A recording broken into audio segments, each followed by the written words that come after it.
On this episode of Latinas, we'll meet the only female master cigar blender in the nation, talk about mental illness with Mia St. John, and hear how some Latinas are dealing with the coronavirus.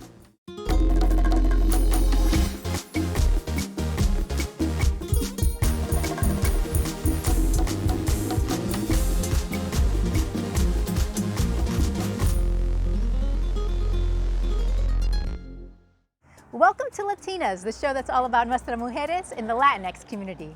I'm Tinabeth Piña. Today, I'm still hanging out right here at my mom's house in Easton, Pennsylvania, while continuing to work under the challenges of the coronavirus pandemic. We're actually going to see how other Latinas are coping with that very challenge later in the show. But first, I want to introduce you to one Latina who plays a very important role in the cigar world, as she is the only female master blender in the country. Yo me crié entre el tabaco y toda la familia por parte de padre tenía la fábrica hasta que pasó el accidente de Cuba, que entonces fue cuando la recogieron. Cuando yo llegué a este país, llegué con la ropa que traía puesta. La sé. When Nelda Pozo Jimenez and her family fled Cuba in 1968, they eventually landed in Newark, New Jersey, and brought with them the family tradition of meticulously hand-blending premium cigars, a family business which had first been established in Cuba in 1903 and passed down through several generations. Mi hermano empezó la fábrica. Él era excelente.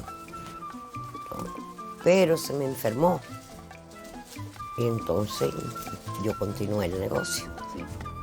¿Fue algo difícil para continuarlo? No, porque cuando uno es niño, uno observa mucho, no creen que uno observa, ¿me entiendes? Y todo no me fue difícil. Y lo que no me recordaba, llamaba allá y me lo decían. Over 50 years later, Nelda has become the only female master blender in the United States. Tú haces una cosa, pero cuando tú ves que has llegado a algo, tú dices, bueno, por lo menos Llegué.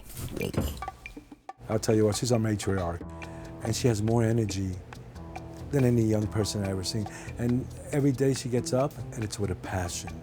Being a Latina, being a senior citizen, doing this and doing it better than most people. She does it with joy, she does it with pride, she does it with passion, and she does it with authenticity. As a master blender, Nelda fully understands the properties behind different tobaccos to create the best flavor for the 125 cigars that are produced daily at Jimenez headquarters by hand. And it's a woman's palate designing all the aromatics. I feel a female's palate is more delicate and more sensitive than a man's palate. Some people would beg to differ, but you know what? I just see with the reviews of our clients that come in, our family, friends. It's tasteful, but at the end, it's enjoyable, and there's no burn and no aftertaste whatsoever. For people who are unaware, what is she doing exactly as a master blender? Because she's not rolling. She's not rolling, she's making the recipes in her kitchen. It has to be consistent. The leaves have to, through trial and error, this is the flavor I'm shooting for. What leaf could I use to fabricate and create the aromatics I would like? And once she hits her target, it'll be written down and you have a recipe. And it has to be consistent, it has to draw well, and it has to bring people together. Those recipes are safely tucked away in a safe, along with other secret recipes from Cuba. If U.S. trade reopens with the communist island, the family would be able to replicate those older recipes in the States. In the meantime, the Jimenez family used tobacco leaves that are aged 5 to 10 years and imported from countries like Nicaragua, the Dominican Republic, and Ecuador, which guarantee the cigar's quality and rich flavor. One employee hand rolls every cigar from scratch after Nelda creates the blend. Esto se llama la banda, donde se va a enrolar But just how much longer does the family matriarch plan on blending? Bueno, mija, ya yo tengo 78 años, ya no me queda mucho tiempo. Wow. Y entonces, ¿a quién lo vas a pasar tú? Mis hijos, ellos continúan. Eso es lo que ellos van a continuar con todo igual. Oldest son Armando already runs the speakeasy part of the business, where customers enjoy handcrafted cocktails and hand-rolled cigars at the Newark, New Jersey headquarters. Her other son, Peter, is the brand's director of marketing, and her youngest son, Ricardo, is the one who will become the brand's newest master blender once his mom officially retires. Since I was the youngest and the baby, so I never left the nest. I would stay near my mom, so I was always involved with her in the factory. So then I just always the interest in learning the leaves. She always showed me to be gentle. You know, it goes through a process, the farmer, everyone takes care of it. Does it make you nervous at all or a little trepidatious to be taking over from her? You have a lot to live up to. Thank God she wrote down her blends. My mom taught me how to respect it. You don't change the ingredients, you don't change the formula. Everyone's put their heart and soul into it. And that's why things are great like that. Ricardo and his mom have already co-blended one cigar called Espiritu. And Rick has created his own cigar blend called 10. These creations are propelling Jimenez Tobacco into the future. It's really great when someone smokes a cigar that we've made and put all our hearts in, because it isn't just me blending, rolling, it's every part, every aspect, my brother, the cocktails, and then making everyone feel at home. This is not a job for me, this is our life. A life that will follow Nelda's example for many more years to come. Cuando tú te propones algo, tú lo puedes hacer. Eso es lo que yo le puedo decir a todos. Lo que quiera proponérselo, lo hace. Y llegan hasta donde quieran.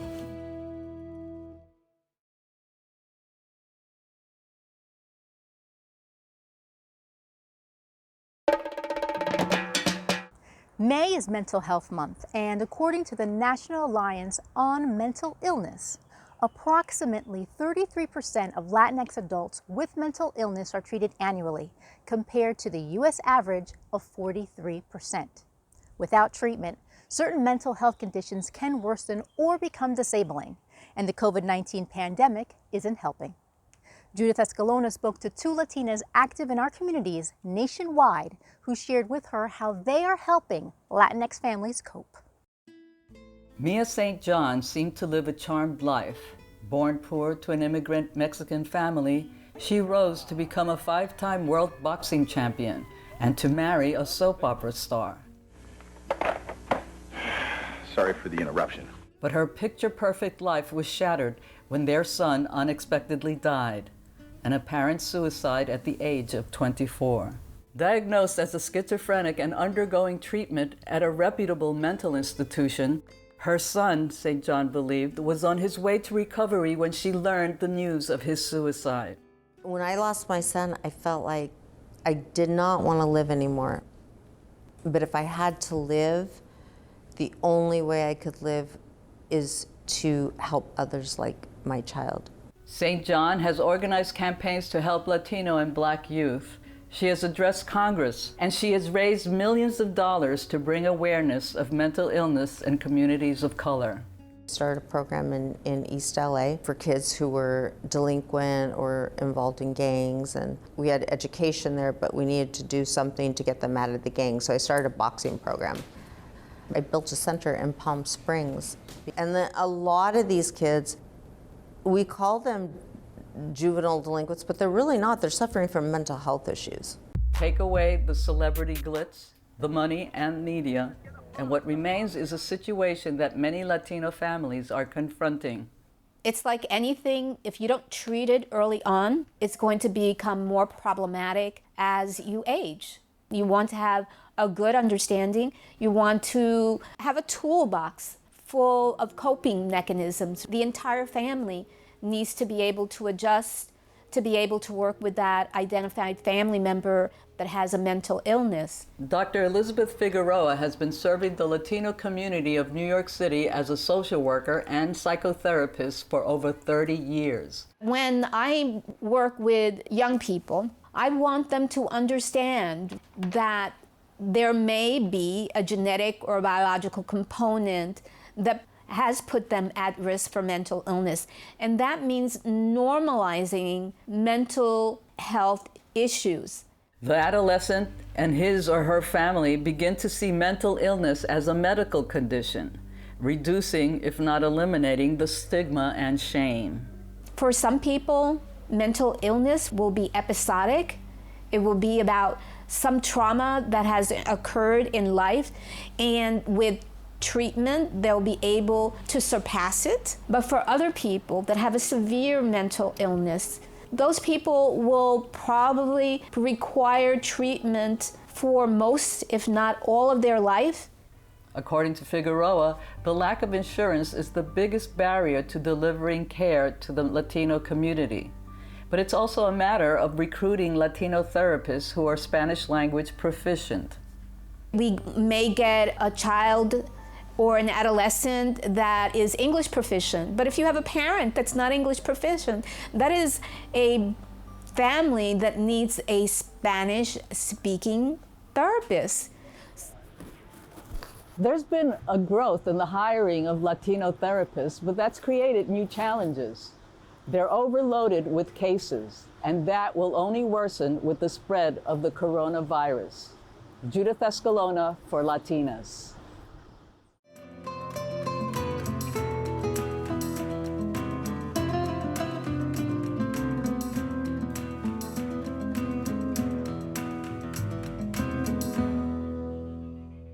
It's getting warmer outside, and when we're out and about again, we may get a piropo.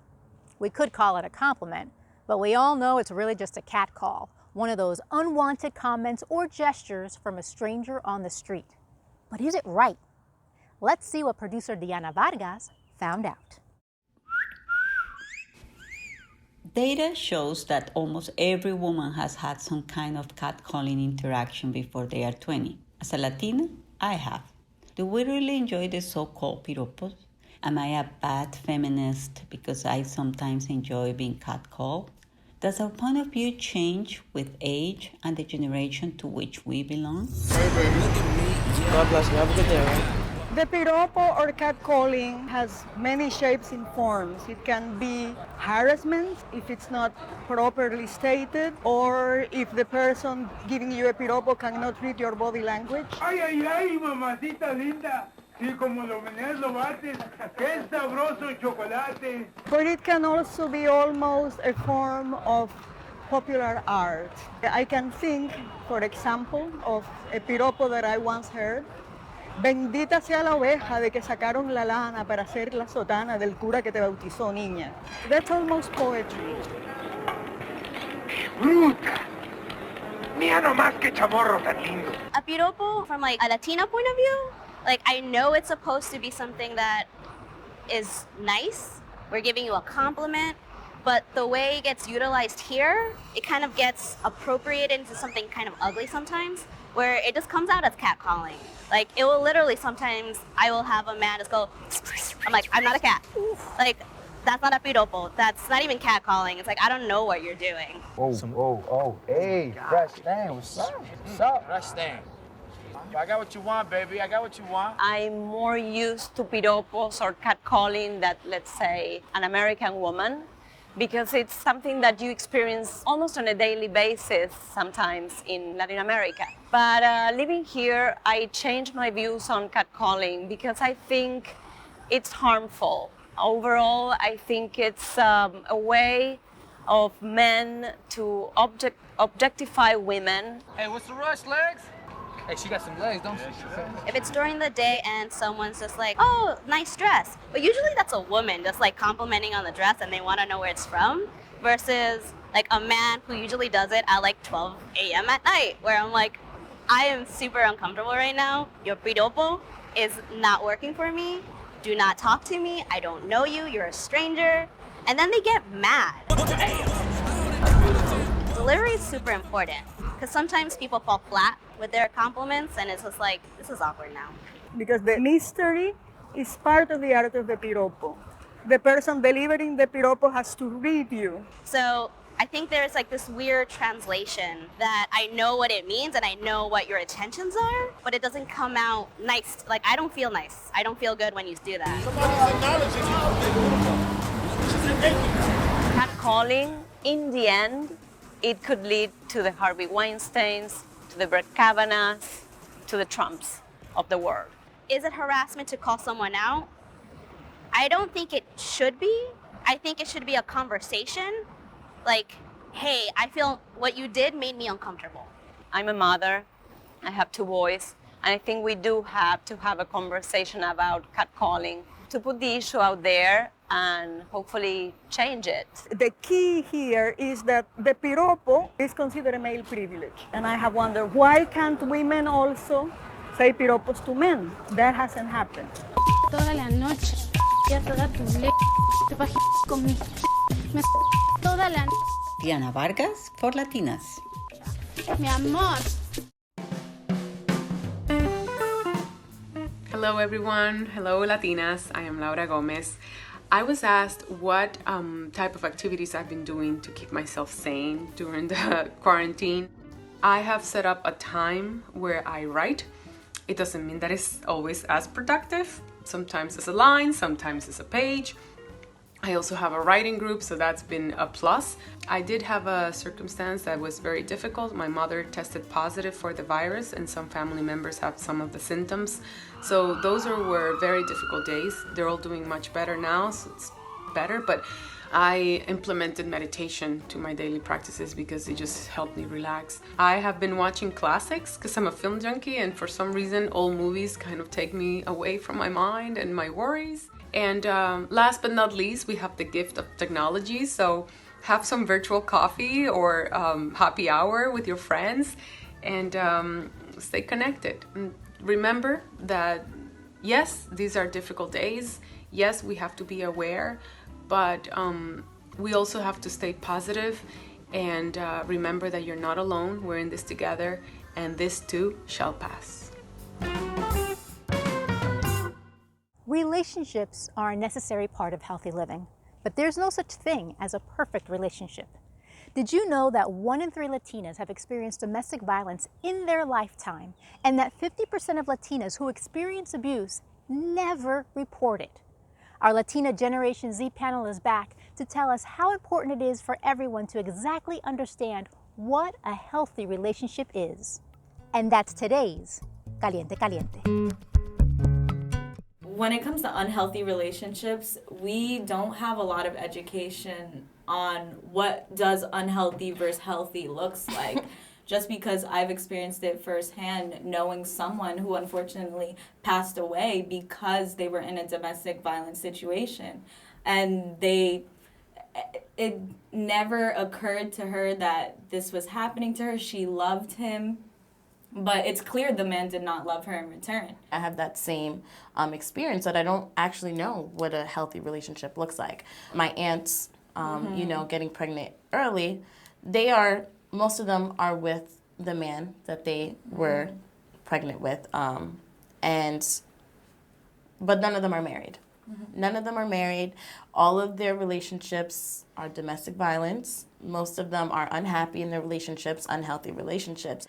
I think sex does play a really big role in whether or not the relationship is healthy or unhealthy, because a lot of people just, the first thing that they think about, or the first thing they think about when they look at a beautiful woman is, how is she in bed? Instead of how is she as a person? How is her soul? How is her heart? How does she respect herself? And I also think that the way you portray yourself, the way you respect yourself is the way other people are going to respect you. I would say I've been lucky enough to been around healthy relationships, but also I never really recognized them as healthy relationships, if that makes sense. I just thought that was something that was there. I was like, okay, that's all right, that's there. But even when it came to my own relationships, whether romantic or not, I think in general too, what's a healthy friendship? What's a healthy, is if you're in a relationship with a guy, what does that look like? What is it supposed to look like? Yeah. Or is there something it's supposed to look like? You know what I mean? So really just trying to understand that and navigate that. People misconstrue this idea of love. I feel like everyone is seeking out that emotion and trying to find that in someone else, but no one really knows what it is. A challenge that I've been giving myself when it comes to dating people is that I have to be friends with them for a certain amount of time. Because, and that relates exactly to what you said. I've realized that my friends, my guy friends, know me better, respect me more than the guys that I have dated in the past. Because we just meet and we think we're both attractive and then we just go about things. But I think it's really what the foundation is of a healthy relationship is that friendship. Yeah, for sure. I've had relationships where it was just straight to it. You know, you're like, oh, okay, let's start dating, whatever. But then I've had relationships with people when you are actually friends, and it's such a different energy. It's such a different vibe. It's so cool to be with your friend. That's what it, like, above everything. Like, you strip away all the labels or whatever, but at the end of the day, if you're my friend, it's such a big difference. Yeah. And it feels so much better.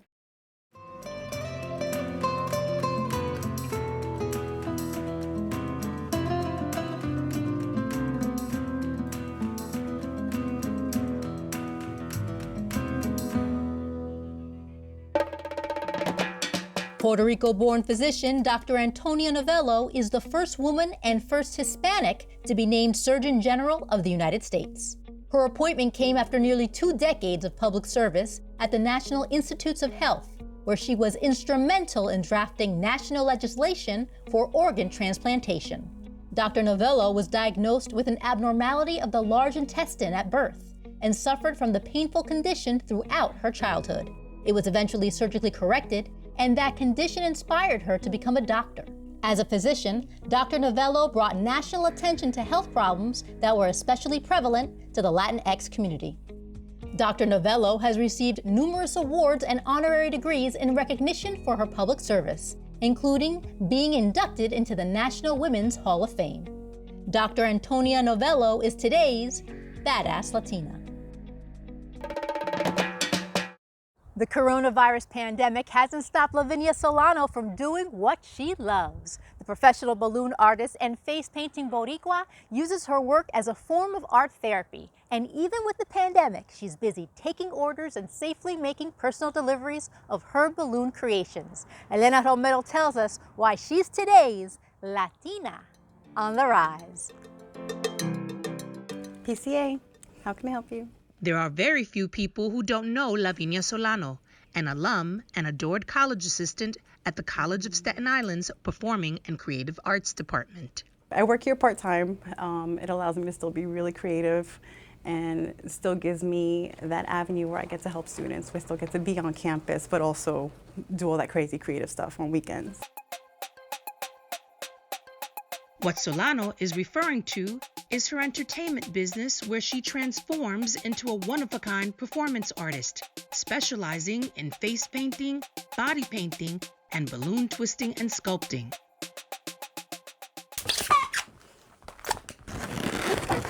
It could be stressful for somebody else. For me, it's fun. I like that I can go from a birthday party to a retirement party, where I just recently worked an adoption party. There's different kinds of things that I enjoy, that I get to be a part of people's lives. Solano's fiancé and fellow entertainer describes her as a healer. I wish I could do half of the things she does with the kids that she brings up in the chair. She's able to open them up, and a child that doesn't talk to anybody will have a full-blown out discussion with her. A child that doesn't like to be face painted, like they have a sensory issue, they'll sit down and they want her to paint and keep painting. You know, she brings out the things that even their own parents can't. Research has found that art in health and healing is therapeutic, especially for kids dealing with negative situations, disabilities, and trauma. Art can positively affect function, mood, cognition, and behavior. I will have kids who are sitting in my chair who just touching my hair will calm them down, or picking up the earrings. It's something, I like that I can have that moment, because like I have parents who, their kids just, they don't get that kind of catered treatment. So they're so used to their kids kind of being pushed to the side or ignored. I like the fact that I can take the time to work with them and to give them something special. Lavinia is like a therapist when it comes to the events, because she'll bring out the inner smile that they need. Like, there's one that stood out to me that she was hired to paint for a mom that knows that she's passing. And she was able to make light and happy of an event it's hard to swallow. What is the most fulfilling part of your job? I love that I can bring joy. That is something that has told you we cry. I like that I can bring a happiness to people, especially if they're going through a hard time. Those are the highlights of the job that people don't get to see or appreciate. Yes, I know it's face painting. Yes, I know it just washes off. But I had a moment with that person, and I got to be a part of that, and it's something that I really enjoy. For Latinas, I'm Elena Romero. And that's our show for today. For more information on what you just saw, log on to our website at tv.cuny.edu or check out our social media profiles because we love sharing our Latina stories with you. And please make sure you tune in next month where we'll eat some Latino comfort food, see which term we Latinas prefer, and so much more. Make sure you watch. Hasta la próxima, be safe and be healthy.